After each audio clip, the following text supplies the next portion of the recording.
Mukunda jewellery మొట్టమొదటి factory outlet హనుమకొండలోనే అతిపెద్ద jewellery mart December 14న గొప్ప ప్రారంభం. నమస్తే రమగారు. నమస్తే జయ. రమగారు, గుడికి వెళ్ళి కొబ్బరికాయలు కొడతాం కదా. సాధారణంగా ఒక చిప్ప మనం తెచ్చుకుంటాం, ఒక చిప్ప అక్కడ వదిలేస్తాం. కొన్ని ఆలయాల్లో రమగారు 2 చిప్పలు తెచ్చుకోవడానికి అవకాశం ఉంటుంది. కొన్ని చోట్ల 2 చిప్పలు వదిలేస్తాం. అసలు ముందు ఇంటికి తెచ్చుకోవటం అనే విషయం గురించి ఒకసారి మాట్లాడదాం. మనం చిప్ప ఇంటికి తెచ్చుకోవచ్చా? కొబ్బరి చిప్ప లక్షణంగా తెచ్చుకోవచ్చు. నైవేద్యం పెడతారు కదా జయ. ఇప్పుడు ఇదివరకటి దేవాలయాలు వేరు, ఇప్పుడు దీని గురించి కూడా ఇలాగే మాట్లాడుకోవాల్సి వస్తుంది. మనం ఇదివరకు ఏదో దేవాలయానికి వెళ్తే అర్చక స్వామి ఆయనే ఓ కొబ్బరికాయ కొట్టి, లేదా మా అమ్మ అక్కడ కొట్టి పట్టుకురండి అంటే కొట్టి పట్టుకొస్తే ఆ 2 చిప్పలు నివేదన చేసి ఓ చిప్ప దేవాలయానికి వచ్చి ఒకటి ప్రసాదంగా స్వామికి మూలవరులకి నివేదన చేస్తారు కదా. నైవేద్యం చేయబడిన చిప్పనిస్తారు. ఆ చిప్పను నువ్వు కొట్టు తిని ఇంట్లో ఉన్న వాళ్ళకు కూడా ప్రసాదం ఇవ్వడానికో లేకపోతే సాయంకాలానికి ఇడ్లీలో కొబ్బరి పచ్చడికో తెచ్చుకుంటాం.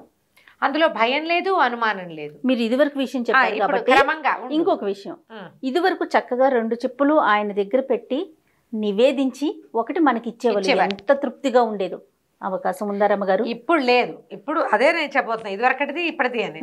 ఇప్పుడు ఏం చేస్తాము, కొన్ని దేవాలయాలు ఎక్కడో కొడతాం, కొబ్బరికాయ పట్టుకెళ్ళడం కూడా వేస్ట్ అనిపించేస్తూ ఉంటుంది ఒకసారి.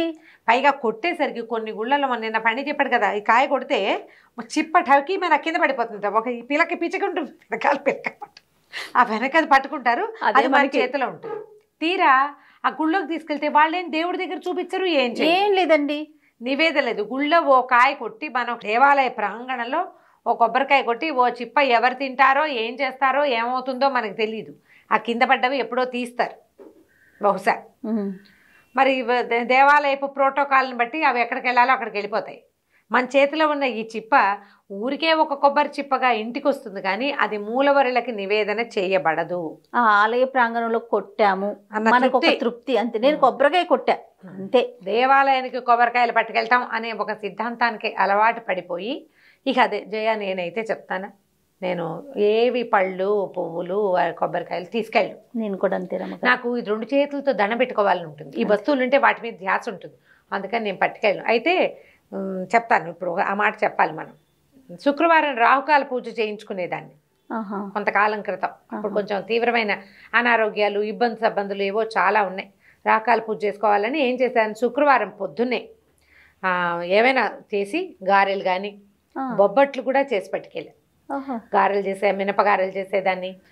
రకరకాలు. ఏ ఆలయానికి వెళ్ళేవారండి? మన ఇంటి దగ్గర కాదు, పెద్ద గుడిక అమీర్పేటలో ఉన్న జయదుర్గాదేవి ఆలయానికి వెళ్ళి అక్కడ ఇస్తే ఆ బాక్స్లో పెట్టి పట్టుకెళ్తే బాక్స్ ఇస్తే బాక్స్ నివేదన చేస్తారు అక్కడ. అప్పుడు చేసేవారు. ఇప్పుడు పరిస్థితి నాకు తెలీదు. నేను ఇది కనీసం 7-8 సంవత్సరాల క్రితం సంగతి చెప్తాను. ప్రతి శుక్రవారము వెళ్ళాను చేయట్లా. కొన్ని వారాల పాటు, నెలల పాటు వెళ్ళాను. ఆ బాక్స్ పట్టుకెళ్తే ఆ బాక్స్ని నేను అందరికీ నివేదన చేశారు కదా, కనపడే వాళ్ళందరికీ పంచిపెట్టేసి 4 అంటే 4 వస్తువులు ఏవైతే అవి మిగిల్చి పట్టుకొచ్చి ఇంట్లో పిల్లలకి, మా సత్యవతి సార్లు అవి ఉంటే వాళ్ళకి అంతే. వెనక్కి ఎక్కువ మిగిల్చుకొచ్చేదాన్ని కూడా కాదు. అక్కడే తృప్తిగా ఉంటుంది, అదొక సంతోషంగా ఉంటుంది. ఇప్పుడు కొబ్బరికాయలు, అరటిపళ్ళు పట్టుకెళ్తే అరటిపళ్ళు కూడా ఊరికే తీసుకెళ్ళి మనం తెచ్చుకోవటమే అవుతుంది, కానీ మూలవరుల దాకా వెళ్ళే అవకాశం అయితే లభించట్లేదు. కొంచెం చిన్న చిన్న మన ఇంటి దగ్గర దేవాలయాల్లో మన మొహం అలవాటుగా ఉంటుంది, కొంచెం జనం తక్కువగా ఉంటే నివేదన చేస్తారు. ఈ నివేదన చేయబడ్డ వస్తువు ఇప్పుడు ఒక అరటిపళ్ళు ఒక పెడ పట్టుకెళ్ళాం, ఏమంటాం, హస్తం. మనం హస్తం అంటాం కదా, హస్తం మా వైపు అత్తం అంటారు, మేము హస్తం అంటాం. హస్తం అంటారు. కొన్ని చోట్ల అరటిపళ్ళు ఒక పెడ, ఒక ముక్క అనమాట అది. ఆ పెడ పట్టుకెళ్తే అందులో సగం పళ్ళు ఉంచి మిగిలిన సగంలో ఎవరైనా వచ్చినప్పుడు అర్చక స్వామి తలా ఒక పండు, మనం పట్టుకెళ్ళింది మన డబ్బులతో కొన్న వస్తువు అమ్మవారి దగ్గర, అయ్యవారి దగ్గర, వినాయకుడి దగ్గర నివేదన చేయబడి ఎవరో ఒక భక్తుల చేతిలోకి వెళ్తుంది. ప్రసాద వినిమయం మంచి మాటే కదా. అవును. శనగలో ఏవో చేసి పట్టుకెళ్తాం, సాతాళించి పట్టుకెళ్తాం, శనగలో గుగ్గిలు చేసి పట్టుకెళ్తాం. అవి కూడా అంతే, కొన్ని అక్కడ పెట్టమంటారు, వచ్చిన వాళ్ళందరికీ పంచుకుంటాం. ఈ పంచే ప్రక్రియ మనకు ఒక సంతోషాన్ని ఇస్తుంది. అవును. మనం ఇంటికి తెచ్చుకున్నా కూడా చుట్టుపక్కల వాళ్ళకి ప్రసాదం వాడమాలలు వేయిస్తాం, ఆంజనేయ స్వామికి అప్పాలు పోస్తాం కొన్ని చోట్ల. ఇవన్నీ కూడా మనకి ఆనందాన్ని కలిగిస్తాయి. అలాగే ఈ కొబ్బరికాయ కూడా కొంత ఆనందాన్ని కలిగిస్తుంది, కానీ ఇప్పుడు అసలు నివేదన లేనప్పుడు ఏ కొబ్బరికాయ ఎందుకు? కనీసం మన ఇంట్లో దేవుడి దగ్గర కొట్టుకుంటే 2 చిప్పలు తనివి తీరా స్వామికి నివేదన చేసుకుని ఆ తర్వాత మనం భుజించవచ్చు. స్వామి పూజ, పొట్ట పూజ 2 అవుతాయి. అనుమానాలు పెట్టుకోవద్దు. అదేలేండి. అంటే నీకు ఎవరెవరో రకరకాలు వింటాం కదా జయ. ఇప్పుడు మన ఒక్కదాన్ని వినరు, వందల రకాల ప్రవచనాలు వినేసేసరికి ఏదో ఒక భయం, తీసుకురాకూడదేమో, తీసుకురావచ్చేమో, వదిలేయాలేమో అనేసి అనిపిస్తూ ఉంటుంది. శివుడికి చేసిన అభిషేకాలు, అర్చనలు, వాటికి సంబంధించి కూడా భలే అనుమానాలు ఉంటాయి రమ్మగారు. శివాలయం నుంచి తెచ్చుకోకూడదు అనేసి. అలా ఏమీ లేదు. శివాలయంలో చండికేశ్వర సన్నిధి ఉంటుంది. చండికేశ్వరుడి సన్నిధి లేదనుకో, లేదు మనకి కనపడలా చిన్న శివాలయం, ఎక్కడా చండికేశ్వర సన్నిధి లేదు. మనం ఏం చేయొచ్చు అంటే, చండికేశ్వరుడు ఎక్కడ కూర్చుంటాడు, అభిషేక తీర్థం బయటకు వస్తుంది చూడు ఒక దారి, ప్రతి శివాలయం అక్కడ కూర్చుంటాడు. నీకు ఆయనకి సన్నిధి లేకపోయినా అక్కడ చూపించి దండం పెట్టి తెచ్చేసుకోవచ్చు. నేను వచ్చానని చిటికల చండికేశ్వరుడు, కొన్నిసార్లు చోట్ల చండికేశ్వరుడు ఉంటాడు, చిటికేసి గోత్రనామాలు చెప్పుకోమంటారు, పేర్లు చెప్పుకుంటారు. బ్రాహ్మణులు అయితే అహంభవ అభివాదయ్య అని ప్రవర చెప్పుకుంటారు. ఆ ప్రవర వస్తుంది కదా, వాళ్ళకి చెప్పుకునే అవకాశం ఉంటుంది. చెప్పుకుంటే ఆయన అది రాసుకుంటాడట, వీళ్ళు శివుడి సన్నిధికి వచ్చారు అని. మనం ఈ ప్రసాదాన్ని చండికేశ్వరుడి దగ్గర చూపించచ్చు. చాలామంది ఏం చేస్తారు, శివాలయంలో నిర్మాలయం ఇస్తే ఇంటికి తెచ్చుకోకూడదని ఏమిటో భయం, శివుడు లేనిది ఎక్కడో తెలీదు. ఆ నందీశ్వరుడి దగ్గర ఆ గోడ మీద ఎక్కడ మారేడు దళాలు పెట్టేసేస్తారు. ఎందుకు? తెచ్చి మారేడు దళం ఇంట్లో పెట్టుకోండి, చక్కగా మారేడు దళం ఎండిపోయి తీసి ఏదైనా తులసి కుండీలో పెట్టేయండి, ఏమీ భయం లేదు. ప్రసాదం లక్షణంగా తెచ్చుకోండి. చండికేశ్వరుడికి చూపించి తెచ్చుకోవాలి. చూపించడానికి చండికేశ్వరుడు లేడు, ఆ ఎక్కడి నుంచి తీర్థం బయటకు వచ్చే చోట దండం పెట్టుకుని అయ్యా ప్రసాదం ఇంటికి తీసుకెళ్తున్నాము అని ఒక మాట చెప్పి ఆయనది అది ఆయన హక్కు, ఇది చెప్పుకోవటమే. ఓకే, ఓ నమస్కారం చేసి చక్కగా తెచ్చి ఇంటికి దాకా తేవడం ఎందుకు? కొబ్బరి ముక్కలు అంటే తలా ఒక ముక్క పెట్టండి, 2 ముక్కలు తెచ్చుకోండి, తెచ్చి నిలవబెట్టి ఫ్రిడ్జ్లో పెట్టవలసిన అవసరం ఏం లేదు. అన్ని కొట్టాం, 10 కాయలు కొట్టామనుకో 5 కాయలు కొడతారు సాధారణంగా, ఒక 5 చిప్పలు వస్తాయి. కనపడ్డ వాళ్ళకి ఒకటి చేతిలో పెట్టండి, ఓ చెప్పు ఇంటికి తెచ్చుకోండి, కొబ్బరి పచ్చడి చేసుకోండి, లేకపోతే ఒట్టి కొబ్బరి ముక్కలు కొట్టుకు తినేయండి. భయపడద్దు. ప్రధానంగా భగవంతుడిది కానిది ఏది ఇక్కడ లేదు. దీనికి భయము, దానికి అదేదో, దీనికి అనుమానం, ఇటు పెడితే ఏమవుతుంది, అటు తెస్తే ఏమవుతుంది, ఎందుకు వచ్చిన కాంప్లికేషన్స్. కానీ అసలు దేవాలయాలకు సంబంధించి ఎన్ని అనుమానాలు రమ్మగారు. మూల విరాట్ చుట్టూ, మనం ఆలయం చుట్టూ ప్రదక్షిణ చేస్తాం కదా, మూల విరాట్ వెనకాల అంటుకోకూడదని కొన్ని మాటలు, ఆ కింద నుంచి వచ్చేప్పుడు ఇందాక అనుకునే ప్రసాదం తీసుకొని తాకూడదని ఒక అనుమానం. నిజంగా ఇవన్నీ అనుమానాలే, రకరకాలుగా వినేటు, ఎవరికి తోచింది వాళ్ళు చెప్పేయటం. గుళ్ళో అందరూ ఏం చేస్తే అది చేయండి అంతే. స్వామివారు ఇప్పుడు గోడకి ఆనుకుని ఉండరు అన్ని దేవాలయాలు. అవును, బ్రహ్మస్థానంలో ఉంటారు, మధ్యలో ఉంటారు, వెనకాల కూడా గ్యాప్ ఉంటుంది. అవును, కొన్ని దేవాలయాల్లో గోడకే ఉండే చోట కొన్ని దేవాలయాలు ఉంటాయి, ఆ గోడ మీదే దేవుడు ఉన్నాడు.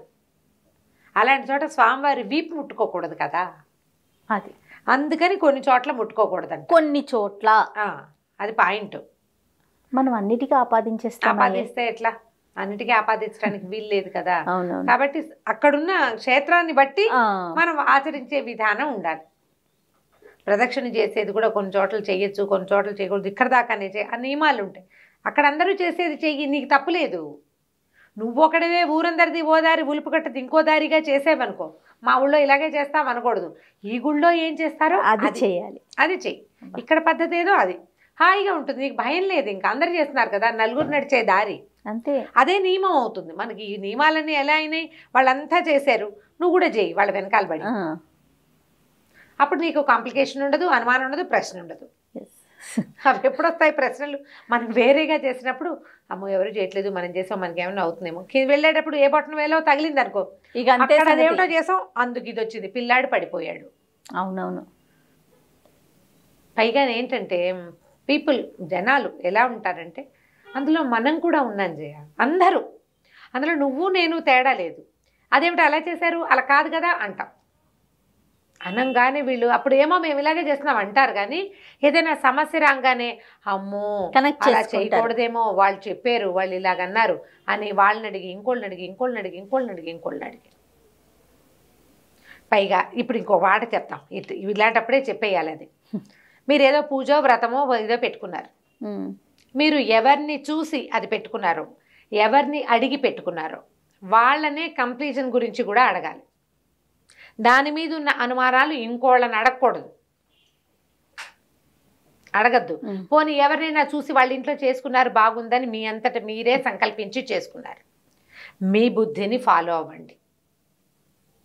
7 వారాలు చేస్తా లేదా 14 వారాలు చేస్తా అనుకున్నాం. 14 వారాలు అయ్యాక ముగించేసుకోండి. ఇవాళ ముగించచ్చా అని ఆలోచించద్దు, భయపడద్దు అసలు.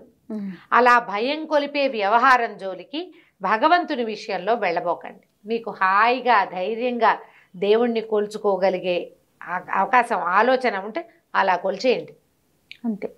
ఎవరి పిల్లని వాళ్ళు పెంచుకున్నట్టేనమ్మా. అంతే కదా రమ్మగారు, అంతే కదా, బాగా చెప్పారు. ఎవరి బిడ్డని వాళ్ళు పెంచుకున్నట్టే ఎవరి భగవంతుడిని వాళ్ళు కొలుచుకోవాలి. నియమాలు ఉన్నాయి, ధర్మం ఉంది, ఆచరణ ప్రత్యేకంగా చేయాలి. నువ్వు అందులోకి వెళ్ళినప్పుడు నువ్వు నీ రకంగా ఉండి ఆ రకం ఏమిటో అడగద్దు. నువ్వు ఆ రకంలోకి పూర్తిగా ప్రవేశించదలుచుకుంటే అప్పుడు నీకు నియమం. సగం ఆ నేత సగం ఈ నేత చేయకూడదు. ఒక వస్త్రం నేయాలంటే 2 ఒకటి మొత్తం కలిపి ఒకటే నేయాలి. సగం ఒకటి నేసాక సగం చేతకాని వాడు సగం చేతైన వాడు నెయ్యకూడదు బట్టల్ని. జీవితం కూడా అంతే, మన ధర్మం కూడా అంతే. నీకు తెలిసిన ధర్మాన్ని అనుసరించి వెళ్ళిపో, ఖచ్చితంగా అనుసరించది, నీకేం భయం లేదు. ఇలా కాకుండా ఇతరుల ధర్మాలని ఆచరించాలని పెట్టుకుంటే చాలా సమస్య అయిపోతుంది. భయం నీకు అంతే, భయం అండి, రకరకాల భయపడుతూ ఎలా పూజ చేస్తావు, దేవాలయం నుంచి దర్శనం చేసుకుంటావు, ప్రశాంత చిత్తం కోసం కదా మనం వెళ్తాం. అవును, ఈ టెన్షన్లు ఎందుకు వచ్చిన గోలా, ఎందుకు వచ్చిన టెన్షన్ కదా. ఆలోచించండి, ఎవరికి వాళ్ళు ఇది ఒకళ్ళు చెప్పడం కాదు, స్వబుద్ధితోటి ఆలోచించుకోవాలి. ఆలోచిస్తే మనకు తెలిసిన దేవుడి దగ్గరికి ఎందుకు వెళ్తాం, హాయిగా కాసేపు కూర్చుని కృష్ణ రామ అనుకుని ప్రశాంతంగా. ఒక పవర్ హౌస్ కదా దేవాలయం అంటే, అందులోకి వెళ్ళి ఎనర్జైజ్ అవుతాం, ఛార్జ్ అవుతాం.